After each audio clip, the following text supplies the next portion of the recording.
सकती यहाँ पे, मैं नहीं रह सकती यहाँ पे। ये क्या है? मैं यहाँ नहीं रह सकती। मुझे नहीं रहना यहाँ पर, नहीं रहना मुझे। क्या कर रही हो? नहीं भाई, मुझे यहाँ पे नहीं रहना। नहीं भाई, मैं यहाँ नहीं रह सकती।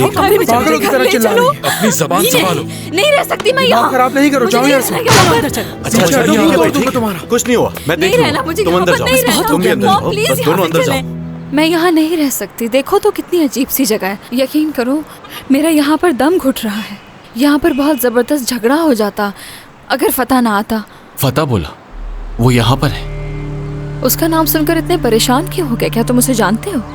नहीं, उसका नाम तो मैंने बस अस्पताल में सुना था। बस मैं इसी तरह से जानता हूँ। क्या तुम बोर नहीं हो गई? चलो कुछ देर चहलकदमी कर लेते हैं कहीं पर।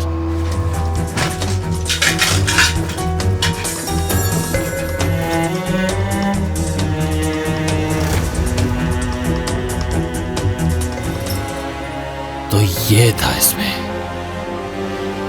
क्या सोचा था और क्या मिल गया। अब तो मेरा कुछ भी नहीं बिगाड़ सकते।